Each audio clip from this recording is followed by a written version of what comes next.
Selamat pagi Pak Gun-Gun, Bang Rio, apa kabar? Selamat pagi, Mbak Nanda, Bang Gun-Gun, pagi. Terima kasih sudah meluangkan waktunya untuk bisa hadir di Menara Kompas, Pak Gun-Gun dan juga Bang Rio. Saya mau ke Pak Gun-Gun dulu, melihat bagaimana situasi tadi dari Kompleks Parlemen Senayan Jakarta. Kita menunggu juga untuk tamu VIP yang masih terus berdatangan. Tapi kalau berbicara kita mengaitkan dengan pidato kenegaraan ya Pak Gun-Gun. Ini kan ibaratnya kita menantikan kejutan apa nih, khususnya yang akan disampaikan oleh Presiden ya. Nah, biasanya pidato kenegaraan ini Presiden menyampaikan apa-apa saja yang sudah dicapai ataupun kemajuan-kemajuan ya, bahasanya disampaikan oleh Presiden Prabowo Subianto di pidato kenegaraannya tahun lalu, atau juga dievaluasi. Tapi kalau berkaca dari pidato kenegaraan tahun kemarin ya, Pak Gun-Gun, tampaknya kebanyakannya adalah mengenai kemajuan-kemajuan. Apakah dari sudut pandang Pak Gun-Gun tahun ini ada sedikit berbeda penyampaiannya? Ya, begini ya, pidato kenegaraan yang biasanya tanggal 16, tapi karena hari libur kemudian digeser ke 14 Agustus, itu menurut saya bukan soal kejutannya apa, tapi ini soal tanggung jawab seorang presiden pada rakyat Indonesia. Apalagi Pak Prabowo tahun lalu pada saat sudah menyampaikan laporan di tahun 2025, itu kan di nota keuangan, dan APBN-nya itu sudah di periodenya Pak Prabowo. Artinya maksud saya sudah konsep, basis orientasi, basis ekspektasi yang kemudian memang otoritasnya ada di Pak Prabowo. Kalau sebelumnya kan APBN-nya sudah dieksekusi di eranya Pak Jokowi.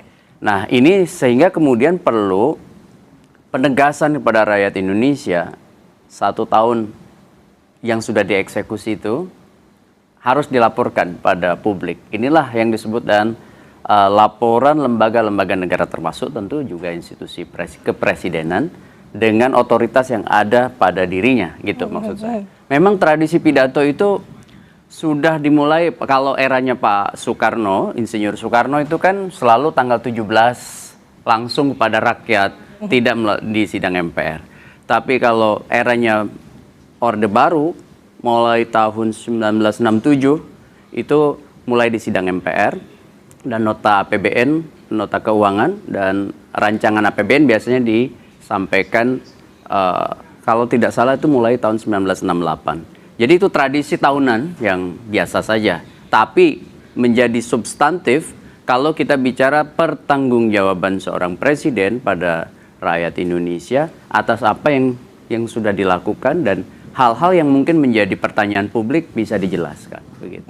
Oke, ini merupakan agenda tahunan yang kalau tadi bahasanya adalah yang biasa saja, tapi ini tidak jadi biasa saja karena akan menyampaikan tanggung jawabnya begitu ya? Betul. Sama apa yang sudah dilakukan. Nah, saya mau ke Bang Rio deh kalau kayak gitu. Bang Rio, udah ada kisi-kisinya nggak nih? Apa sih kira-kira yang akan jadi poin-poin yang mungkin akan disampaikan oleh Presiden Prabowo di pidato kenegaraan nanti, Bang Rio? Ya, tentu saja Mbak Nanda untuk isi daripada pidato yang hari ini akan ada 2 ya. Tadi kita akan menyaksikan bersama pidato kenegaraan yang akan disampaikan langsung oleh Presiden. Lalu di paruh kedua setelah ibadah sholat Jumat juga akan dilanjutkan dengan pembacaan nota keuangan untuk era APBN 2027. Nah, kita tentu saja harus menunggu dari Presiden yang menyampaikan sendiri. Tapi pada dasarnya yang harus kita pahami, tadi saya sepakat dengan Bang Gun-Gun, ini bukan merupakan sebuah hanya tradisi belaka atau kebiasaan yang dilakukan dari tahun per tahun. Tapi ini merupakan memang bagaimana pemerintah yang dipimpin oleh Presiden Prabowo melaksanakan kewajiban konstitusionalnya sesuai dengan mandat undang-undang dan juga sesuai dengan prinsip daripada demokrasi kita.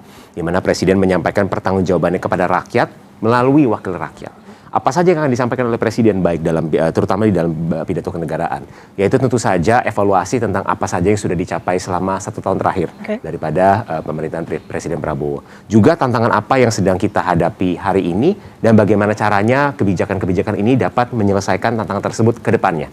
Itu yang paling penting, karena kita tahu hari ini kita mengalami banyak sekali tantangan terutama dari eksternal, dari global, dan tidak dapat dipungkiri ada juga beberapa tantangan yang bersifat dari internal yang memang merupakan masih menjadi catatan-catatan kita. Kalau kita ingat Presiden dalam pidato di bulan Juli ketika menyampaikan KMP PKF maupun di pidato kenegaraan di tahun lalu, beliau dengan tegas menyatakan bahwa kita harus berani jujur pada diri kita sendiri. Kalau kita memiliki penyakit, kita memiliki kekurangan, kita harus mengakui dan kita harus bisa mengetahui apa obatnya. Baru dengan cara itu kita bisa menyelesaikan masalah tersebut. Salah satu isu utama yang menjadi atensi daripada Presiden tentu saja adalah tentang pemerataan ekonomi. Kita mengalami pertumbuhan yang cukup baik dalam beberapa tahun terakhir, selalu di atas 5%, tapi Presiden selalu menyatakan bahwa angka kemiskinan masih tinggi. Dan artinya belum semua orang merasakan dampak daripada kemerdekaan. Jadi prinsip-prinsipnya adalah tentu saja bagaimana caranya menyelesaikan masalah pemerataan ekonomi tersebut. Itu yang kami percaya akan menjadi spirit utama daripada pidato Presiden untuk pidato kenegaraan. Lalu yang untuk di paruh kedua, untuk penyataan nota keuangan dan juga untuk era APBN 2027, kembali lagi ini merupakan mandat konstitusi, di mana Presiden perlu mengajukan rancangan APBN untuk tahun selanjutnya kepada DPR, di mana nanti setelah Presiden mengajukan, tentu saja DPR akan membahas selama 1 bulan ke depan sampai kurang lebih di bulan September, sampai mengeluarkan produk akhirnya, yaitu adalah kalau kita di Indonesia kita mengenal Undang-Undang APBN 2027. Itulah yang akan menjadi undang-undang acuan kita untuk kebijakan-kebijakan fiskal kita 1 tahun ke depan di tahun 2027. Oke, berarti concernnya kalau untuk pagi ini segala kemungkinan mungkin bisa saja disampaikan terkait dengan tanggung jawab, apalagi mungkin juga mengenai kondisi internal atau di tanah air seperti saat ini, Bang Rio, komunikasi politiknya dan lain sebagainya juga tidak menutup kemungkinan akan membahas terkait dengan hal itu ya? Ya, betul, tentu saja. Oke. Oke, kenapa saya bertanya begini, Bang Rio? Karena ini menyangkut mengenai kalau kita lihat memang sampai dengan saat ini kan masih belum jelas ya maksudnya siapa-siapa saja yang sudah hadir, masih berdatangan begitu untuk tamu VIP. Tapi kita sudah dapat bocoran terkait dengan presiden terdahulu yang hadir. Dan nih baru saja saya singgung, Bang Rio dan juga Pak Gun-Gun. Ya. Presiden ke-7 Republik Indonesia Joko Widodo sudah tiba di Gedung Nusantara, Saudara, untuk mengikuti sidang tahunan MPR dan juga mendengarkan pidato kenegaraan Presiden Republik Indonesia yang akan disampaikan oleh Prabowo Subianto nantinya. Nah, ini saya menyangkut lagi tadi pertanyaannya ke Bang Rio. Bang Rio, kan sudah ada bocoran, ada beberapa presiden terdahulu yang tidak hadir, confirm tidak hadir, seperti Presiden SBY begitu ya, tidak hadir karena medical check up. Dan sampai dengan saat ini pertanyaannya apakah memang Presiden kelima RI, Megawati Soekarno Putri juga hadir atau tidak, kita masih melihat dan juga nantikan tentunya. Nah, bagaimana Anda memaknai hal ini? Artinya kan kalau kita lihat mungkin yang akan confirm adalah dari Presiden RI, Joko Widodo yang sudah tiba saat ini. Ya, jadi memang kalau memang secara kita kan selalu setiap kali ada agenda kenegaraan itu pasti seluruh presiden-presiden terdahulu yang telah menjabat, wakil-wakil presiden terdahulu yang pernah menjabat, pasti semuanya akan selalu diundang. Nah, kami tentu saja mengerti dan juga ada beberapa dinamika mungkin terkait dengan agenda masing-masing, seperti Pak SBY yang kebetulan sudah disampaikan beliau sedang ada pengobatan, ada medical check up di Amerika Serikat, maka berhalangan untuk hadir, maupun dengan dinamika-dinamika lain yang mungkin kami menyadari bahwa pasti agenda daripada para mantan-mantan kepala negara terdahulu juga pasti padat. Jadi tentu saja kami berharap semuanya dapat hadir, tapi tentu saja kami juga menghormati dan mengembalikan kepada masing-masing daripada mantan kepala negara apakah memang dapat menghadiri agenda pidato kenegaraan pada hari ini atau tidak. Oke, kalau Pak Gun-Gun punya tanggapan lain? Ya, ini kan namanya momentum symbolic convergence. Yes. Momentum di mana kesadaran bersama itu dibagikan ke rakyat, ya kan? Sehingga pertemuan itu seringkali ditafsiri. Kan momentumnya itu harusnya membangun semangat kekitaan. Oke. Tadi udah disebut, undangan sudah disampaikan. Tapi belum tentu semua presiden itu mantan presiden bisa hadir, kan begitu ya? Bagi saya sih nggak ada masalah ya. Karena tentu ya mantan-mantan presiden itu juga mungkin saja tidak seluruhnya agendanya sama. Maksud saya seperti Pak SBY kan lagi medical check up ya. Kemudian nanti juga kita perhatikan mungkin mantan-mantan presiden lain akan sangat baik sebenarnya kalau bisa hadir. Tapi gini, ada dua hal. Pertama, sering ditafsiri soal psychological barrier ya. Iya kan? Gimana tuh, Prof? Soal mungkin ada semacam jarak psikologis ya atau hambatan psikologis. Yang kedua, bisa juga secara faktual memang sebenarnya tidak ada apa-apa, cuma tafsir publik yang kemudian bisa polisemi, bisa multi makna, multi tafsir begitu ya. Wajar juga karena biasa kan tidak bisa tafsir tunggal dalam momentum-momentum politik. Tapi bagi saya sih akan baik kalau mantan-mantan pemimpin bangsa Indonesia itu bisa hadir. Kan begitu? Idealnya. Apakah pernah ada momentum-momentum psychological barrier? Pernah. Ya contohnya kita sebut aja misalnya era pada saat Pak Jokowi memimpin ya kan? Karena misalnya di penghujung itu ada semacam kontestasi politik, kemudian misalnya Bu Mega kerap beberapa momentum tidak hadir gitu ya di acara-acara yang kebetulan difasilitasi waktu itu oleh misalnya rezimnya Pak Jokowi, tapi tidak dari awal ya di penghujung. Itu yang saya sebut sebagai sangat mungkin ada psychological barrier gitu. Tapi untuk kali ini saya melihat belum ada tuh isu-isu yang mencuat terkait dengan hal itu. Makanya kita lihat siapa saja yang bisa hadir, dan tentu ideal ya bagi kita semua ada momentum-momentum di mana politik itu bisa berbeda. Contohnya misalnya dalam kontestasi elektoral, ya itu bisa aja berkontestasi sangat keras sekalipun. Tapi di momentum-momentum lain ada semacam oase gitu, seperti ya pidato kenegaraan 16 atau 14 Agustus seperti sekarang. Nanti di momentum 17, makanya saya istilahkan, ini meminjam istilah Borman, simbolik convergence itu. Jadi bagaimana bangsa Indonesia itu merasakan adanya semangat kekitaan yang diekspos ya dari kehadiran fisik maupun psikologis para pemimpin di satu momentum tertentu. Contoh misalnya di beberapa negara demokrasi kan memang kontestasi biasa, tapi ada momentum tertentu, momentum kebangsaan yang orang bisa hadir bersama. Jadi ya itulah hakikat dari demokrasi, berkompetisi dan membangun sinergi di sisi yang lain gitu. Sekalipun sinergi itu tidak harus selalu berada dalam satu kongsi. Bisa yang disebut dengan kritik yang sekalipun tajam gitu ya. Tapi kemudian ada momentum yang bagaimana para pemimpin itu bisa memberi semacam inspirasi bahwa politik itu memang bisa berbeda, tetapi di hal-hal tertentu bisa punya titik temu. Seperti misalnya ini momentum kenegaraan. Ya, sidang tahunan MPR ini kan momentum kenegaraan ya. Sehingga kemudian bisa jadi semacam pesan bahwa bangsa Indonesia itu memang sudah berada di level demokrasi yang mengarah pada arah yang tepat. Salah satu indikatornya apa gitu? Ya banyak ya, keberfungsian pemerintah. Kemudian bagaimana proses politik, elektoral, dan pluralisme itu terbangun. Kemudian partisipasi politik. Kemudian yang lain lagi adalah misalnya political culture atau budaya politik. Salah satu hal yang paling penting dalam budaya politik itu bisa berkompetisi dan bisa bertemu gitu. Oke, saya tangkap maksudnya dari Pak Gun-Gun. Tapi meski begitu ya Pak Gun-Gun dan juga Bang Rio, informasinya tahun ini sedikit berbeda karena ada tamu undangan khusus yang memang diundang langsung oleh Presiden Prabowo Subianto. Katanya ada 8 tamu undangan, Bang Rio. Siapa-siapa saja nih yang rencananya, ini bocorannya disampaikan oleh Ketua DPR RI, Puan Maharani, beberapa waktu lalu. Ya, itu tentu saja nanti kita akan lihat bersama-sama ya, tamu undangannya siapa saja. Tapi memang ini kan merupakan, sekali lagi, merupakan sebuah, bukan hanya selebrasi, tapi merupakan sebuah momentum penting dalam kita dalam bernegara dan dalam berdemokrasi. Dalam hal ini Presiden melaporkan kepada rakyat melalui perwakilan-perwakilannya tentang apa saja yang tentu saja menjadi catatan kita, tantangan kita, maupun strategi-strategi kita ke depan.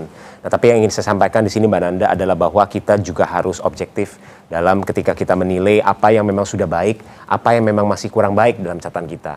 Seperti kalau kita lihat baru saja BPS ini mengeluarkan data tentang pertumbuhan ekonomi kita misalnya di kuartal kedua yang mencapai angka 5,29% dengan inflasi yang relatif terkendali di angka 2,8%, tingkat pengangguran yang mencapai angka terendah dalam beberapa tahun terakhir di angka 4,65%. Ini merupakan bentuk capaian-capaian tentu saja harus kita apresiasi. Tapi bukan berarti ini meniadakan PR-PR. Karena berarti kalau kita berbicara misalnya contoh ada angka pengangguran yang turun di angka 4,65%, artinya tetap masih banyak masyarakat Indonesia yang ingin mencari pekerjaan tapi belum bisa mendapatkan pekerjaan. Lalu kita juga Presiden mengetahui dengan betul bahwa salah satu tantangan kita hadapi juga adalah dalam struktur tenaga kerja kita. Di mana hari ini kalau kita berbicara mungkin sekitar 60% tenaga kerja kita itu masih berada di sektor informal. Dan kalau kita berbicara apa sih tujuan daripada pidato kenegaraan ini? Ini kan dalam rangka kita menyongsong bagaimana Indonesia bisa menjadi sebuah negara yang maju, sebuah negara yang makmur. Indikasi daripada sebuah negara yang maju sebagai sebuah negara yang makmur adalah negara yang mempunyai pendapatan per kapita yang tinggi. Artinya negara yang memiliki masyarakat sejahtera. Artinya negara yang memiliki kelas menengah yang tebal. Nah, ini merupakan tantangan-tantangan nih. Bagaimana kita bisa menciptakan sebuah kelas menengah yang tebal, yang baik, yang makmur, yang sejahtera. Caranya cuma satu, kita harus bisa melahirkan apa yang kita sebut sebagai high paying jobs atau pekerjaan-pekerjaan berkualitas. Caranya bagaimana supaya lapangan pekerjaan itu berkualitas datang? Satu, kita harus mengejarkan investasi yang kita sudah mencapai target, kurang lebih kita sudah mencapai 1.000 triliun di paruh pertama tahun 2026. Ini terus digencarkan, tapi dalam jangka panjang, Mbak Nanda, kita harus ingat juga, kita juga harus mempersiapkan tenaga kerja kita. Karena kalau tidak, kita tidak dapat berkompetisi dengan negara-negara lain, ya kan? Nah, inilah kenapa tujuannya ada program seperti makan bergizi gratis, di mana tujuannya adalah jangka panjang kita berinvestasi pada human capital kita, supaya anak-anak kita bisa tumbuh besar, dapat bersaing dengan anak-anak dari negara manapun. Pak Gun, bagaimana tanggapannya? Ya, ini kan yang sering kita dengar ya dari teman-teman yang memberi dukungan pada pemerintah, dan dalam banyak hal ada 3 catatan penting ya, yang mungkin bisa terjawab juga oleh Pak Presiden. Pertama, soal governance-nya, gitu ya. Contoh misalnya tadi udah disebut soal human capital. Antara lain tadi Bang Rio bicara soal MBG ya. Nah, kan kita lihat governance-nya kemarin bermasalah. Gitu. Mungkin niatan awal bagus, tetapi dalam konteks governance itu harus dievaluasi. Tata kelola. Ya, dalam konteks tata kelola, kita bisa lihat misalnya bagaimana satu kebijakan yang sifatnya nasional itu harusnya kan dimulai dari setelah gagasan itu mau direncanakan, kemudian dieksekusi, ada piloting, ya kan? Kemudian kemudian ada wilayah target yang tepat seperti 3T. Baru kemudian jadi satu program nasional. Kalau itu jadi program prioritas, yang penting kemudian menjadi satu program bersifat nasional, proses transisi untuk kemudian dieksekusi secara nasional itu kan perlu tahapan. Nah, saya lihat ada lompatan kemarin, sehingga kemudian ada satu mekanisme yang kurang bukan kurang lagi, tapi harus menjadi bahan evaluasi juga. Memang cukup amburadul ya kemarin. Tegaskan, maaf saya potong Pak Gun. Berarti ada alur yang memang ke-skip, ibaratnya bahasa ya, lompat, gitu. Ya, melompat. Ya. Tadi saya udah jelaskan harusnya tahapannya mulai dari perencanaan itu, kemudian dieksekusi idenya, kemudian ada pilotnya, ada wilayah target, kemudian baru level nasional. Itu evaluasi saya yang pertama ya, soal tata kelola dalam konteks mengeksekusi program. Apalagi program itu menjadi program yang andalannya presiden. Seperti MBG ini andalan presiden. Koperasi misalnya, koperasi merah putih. Itu kan jadi satu hal yang juga harus dievaluasi nih. Bagaimana dari sisi tata kelolanya. Kemudian yang kedua, kita tahu bahwa kebijakan tanpa komunikasi kebijakan itu juga jadi problem.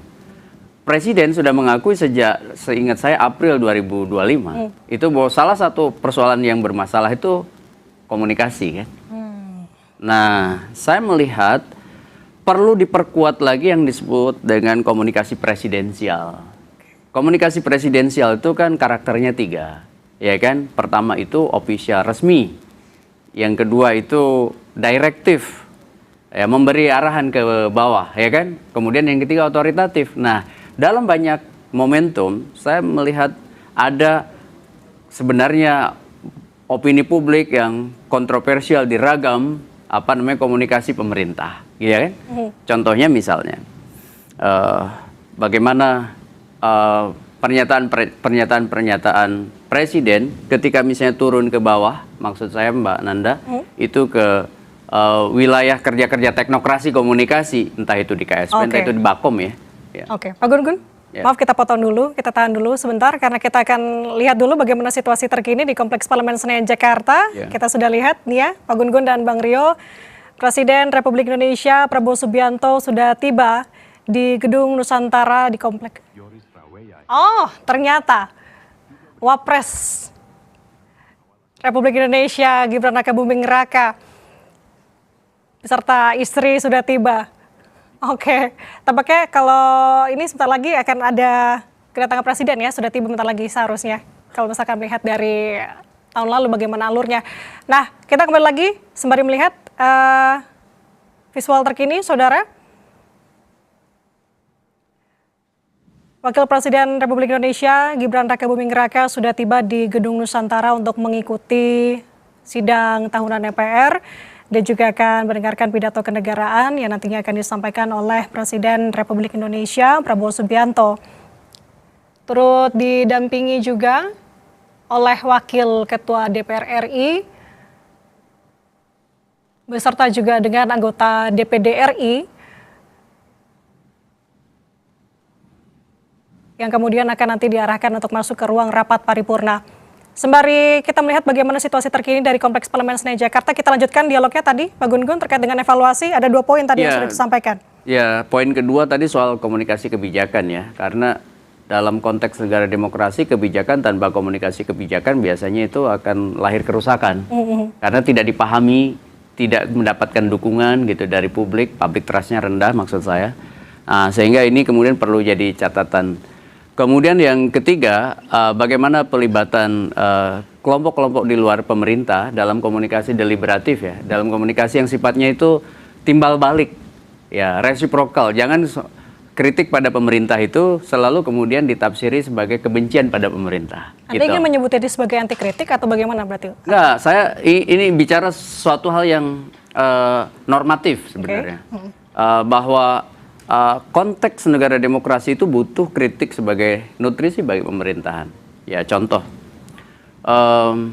kanal-kanal itu kan harus dibangun jauh lebih produktif, bukan hanya ketika misalnya ada kritik seperti melalui media ataupun mungkin dari kekuatan sipil di diskusi-diskusi yang tercecer ya. Itu harusnya diberi kanal supaya kemudian ada kelanjutannya dari kritik itu kemudian terkonfirmasi pemerintah mendengar dan menindaklanjuti gitu.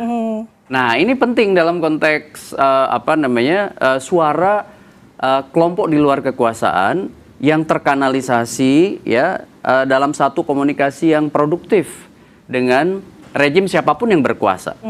Siapapun yang berkuasa. Entah itu Pak Prabowo, entah itu Pak Jokowi kemarin ya, atau Pak SBY sebelumnya. Kalau kemudian kritik itu diposisikan sebagai sebuah ancaman bagi kredibilitas pemerintah, maka disitulah menurut saya letak kekeliruan karena akan melahirkan jarak ya atau gap ya komunikasi yang melebar. Makanya ini kan Pak Prabowo masih sampai 2029. Kanalisasi suara-suara berbeda itu melalui misalnya proses-proses dialog yang jauh lebih produktif tapi juga tertindaklanjuti, itu menurut saya jadi penting. Ya. Oke, ini menarik untuk membedah satu persatu terkait dengan poin evaluasi dari Pak Gun-Gun. Saya mau ke Bang Rio dulu. Untuk poin pertama tadi disampaikan oleh Pak Gun-Gun mengenai program prioritas Presiden Prabowo Subianto. Ada 2 tadi yang disinggung, MBG dan juga Kopdes. Saya mau ke MBG lebih dulu, Bang. Kalau MBG sendiri dilihatnya ada alur yang skip begitu Bang, salah satunya. Ya, tentu saja kami dari Partai Gerindra, kami juga tidak defensif. Kami harus membuka diri dan kami tahu banyak sekali ada kekurangan-kekurangan yang sudah terjadi. Tapi sebelum kita masuk ke situ, saya ingin sedikit mengelaborasi terkait dengan filosofi atau tujuan utama daripada program prioritas pemerintah seperti MBG dan juga Kopdes. Kalau kita berbicara MBG ini kan memiliki seperti koin dengan 2 mata sisi. Di jangka pendek kita memiliki dampak perekonomian terhadap perekonomian lokal untuk petani, nelayan, UMKM lokal kita, juga untuk tenaga kerja lokal yang dipekerjakan di dapur-dapur. Lalu di jangka panjang kita berbicara tentang pemberdayaan daripada sumber daya manusia kita. Ini sudah ada research bahkan dari PBB, dari World Food Organization, juga dari PBB yang menyatakan bahwa program makan bergizi gratis ini merupakan sebuah investasi yang bisa melahirkan imbal balik sekitar 5-30 kali lipat. Apa saja matriks-matriksnya? Seperti peningkatan daripada attendance atau kehadiran di sekolah, seperti daripada peningkatan daripada pencapaian akademik, dan pada jangka panjang ini dapat meningkatkan pendapatan mereka ketika anak-anak kita masuk ke dalam struktur daripada tenaga kerja. Dan ini sudah terbukti bahwa ini merupakan memang instrumen untuk berinvestasi pada sumber daya manusia kita. Juga dengan Kopdes, Mbak Nanda. Kopdes ini kita perlu pahami, Kopdes ini bukan hanyalah sekedar gerai retail. Kopdes ini kan memiliki 3 fungsi utama di sini, Mbak Nanda. Fungsi pertama daripada Kopdes ini adalah sebagai off-taker. Off-taker daripada produk-produk andalan daripada setiap desa, setiap kelurahan, produk pertanian, produk perikanan, dan sebagainya. Bagaimana caranya produk ini dibeli, memutus mata rantai yang terlalu panjang yang selama ini mengikis keuntungan daripada petani dan nelayan kita. Juga lalu di on-board, lalu setelah dibeli dengan harga yang baik, ini juga dapat diintegrasikan kepada baik itu program prioritas pemerintah, seperti produk produk-produk pertaniannya masuk ke dalam program seperti MBG, produk-produk pertanian perikanan dapat disalurkan ke pasar nasional melalui gerai-gerai retail nasional, baik itu gerai Kopdes maupun gerai swasta lainnya, sampai diintegrasikan terhadap pasar ekspor. Itu fungsi pertama tuh, fungsi off-taking. Lalu yang kedua adalah fungsi pembiayaan. Jadi selama ini petani kita, nelayan kita di desa-desa ini memiliki masalah dengan pembiayaan yang terlalu mahal. Jadi Kopdes akan menyelesaikan masalah itu. Juga yang terakhir adalah membangun infrastruktur, seperti gudang, cold storage, logistik, dan sebagainya. Nah itu tadi ya, mengenai MBG dan juga Kopdes. Sembari kita membahas mengenai evaluasi tadi, juga sembari melihat juga bagaimana situasi terkini, Bang Rio dan juga Pak Gun-Gun di Kompleks Parlemen Senayan Jakarta. Sudah ada beberapa tadi yang hadir, salah satunya adalah Wapres Gibran Rakabuming yang sudah tiba begitu ya. Tapi tadi kalau misalkan saya lihat dan juga soroti, tampaknya kalau untuk Gibran ya, kita akan memperlihatkan lagi saudara, bahwa tadi pas setibanya datang menggunakan mobil maung begitu. Belum lagi tadi pakai dasi biru. Sebenarnya kalau dari hal-hal ini yang Anda lihat, saya mau ke Bang Rio. Apa sih makna yang ingin disampaikan? Singkat saja Bang. Oh iya, tentu saja kalau kita berbicara mobil dinas daripada Presiden dan Wakil Presiden ini kan sudah dipakai sejak, kalau kita ingat ketika Presiden Prabowo pada saat itu dilantik di bulan Oktober tahun 2024. Dan itu merupakan memang sebuah gestur di mana Presiden ingin berpihak terhadap industri dalam negeri. Kita belajar dari banyak sekali negara-negara yang tadinya tidak memiliki historis sebagai negara yang berbasis manufacturing atau berbasis otomotif, katakanlah seperti Tiongkok atau bahkan Vietnam. Kita belajar bahwa ternyata kita juga bisa. Dan kita mulai dengan Presiden memberikan contoh bahwa beliau menggunakan kendaraan yang dibuat oleh tangan-tangan daripada anak bangsa sendiri. Dan ini merupakan momentum tonggak supaya kita dapat berbalik arah, kita dapat menjadi bukan hanya negara yang berorientasi pada konsumsi saja, tapi kita juga dapat berorientasi negara yang berorientasi pada produksi. Dan ini sudah mulai terlihat. Kita berbicara kalau konsep hilirisasi dan industrialisasi yang selalu digencarkan oleh Presiden. Kita berbicara dari tambang nikelnya, lalu kita berbicara downstreamingnya untuk kita berbicara nikel ore, kita berbicara untuk baterainya, kita berbicara sampai kendaraannya. Itu untuk kendaraan Jadi, Bang ya. Itu semuanya kan merupakan bagian dari industrialisasi. Tapi kalau untuk pakaian, apa yang ingin disampaikan? Dari dasi biru. Oh, ini saya rasa sudah dari awal ya. Setiap kali kalau kita lihat ada acara-acara kenegaraan yang major, ya, baik itu ada acara pelantikan atau kemarin misalnya ketika ada penyampaian KMPPKF di DPR, memang ini kan sudah menjadi tradisi ya, di mana warna biru muda ini yang menjadi warna-warna yang dipakai. Saya rasa ini kan merupakan pemilihan warna yang tidak memiliki arti-arti tertentu. Ini memang merupakan warna yang sudah dipakai sejak awal. Oke, kita masih banyak pembicaraan di sini, saudara. Tentunya tadi ada evaluasi juga yang masih belum dijabarkan.